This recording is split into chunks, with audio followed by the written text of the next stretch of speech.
chicken ଆଣିବା ଖାଇବା ପିଇବା ମଜା କରିବା ଆଉ ତାପରେ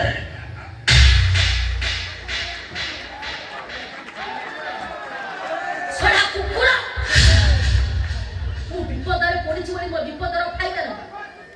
ଗୋଟାଏ ରାତି ମତେ ରହିବାକୁ ଆଶ୍ରୟ ଦେବନି ମୋ ପାଖେ ଶୋଇବୁ ମୁଁ କାଲି ଯାଇଥାନ୍ତି ଏବେ ଯିବି ଏଇ ସାଙ୍ଗେ ସାଙ୍ଗେ ଏଠୁ ଚାଲିଯିବି ନାନୀ ଏତେ ରାତିରେ ଏତେ ଗୁଡେ ଜିନିଷ ପତ୍ର ନେଇ ଯିବା କେମିତି ଆରେ ସେସବୁ ଜିନିଷ ତ ଦରକାର ନାହିଁ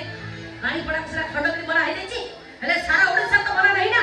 ରାଣୀପଡ଼ା ଯୋଉଠି ଯିବ ସେଠି ଲୋକଙ୍କ ଭିଡ଼ ଜମିବ ରାଣୀପଡ଼ା ଯୋଉଠି ଆସିବ ସେଠି ଗୋଟାଏ ଗୋଟାଏ ଖଣ୍ଡଗିରି ବନା ହେଇଯିବ କ'ଣ କହିଲୁ ମୋ ପାଖରେ ଶୋଇବୁ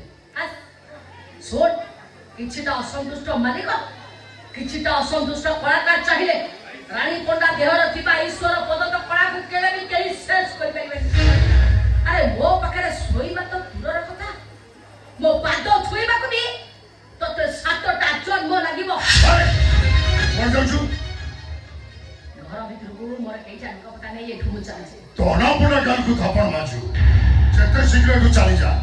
ତାର ଯୋଉଟା ପିନ୍ଧିଛୁ ସେଇଟା ବି ରହିଯାଇପାରେ ନାନୀ ମୋ କଥା ମାନ ଆମର ଘର ଭିତରେ କିଛି ଜିନିଷ ପତ୍ର ଦରକାର ନାହିଁ ତମେ ଏବେ ମୋ ସହିତ ଚାଲ ଆରେ ଘର ଭିତରେ ମୋ ନନାବଙ୍କ ଫଟୋଟା ଅଛି କିଛି ନ ନେଲେ ନାହିଁ ମୋ ନନାବଙ୍କ ଫଟୋଟା ତ ନେଇକି ଯିବି ନାନୀ ମୋ କଥା ଟିକେ ଶୁଣ ଯିବୁ ନା ମୋ ବିଶ୍ୱରୂପ ଦେଖିବୁ ବେ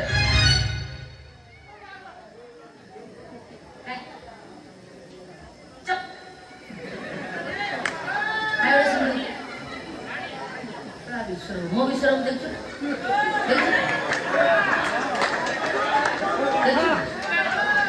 ଭାଗ୍ୟ ଭଲ ମାଇକିନା ଭଲ ରହିଯାଇଛି ମୋ ବିଶ୍ୱରୂପ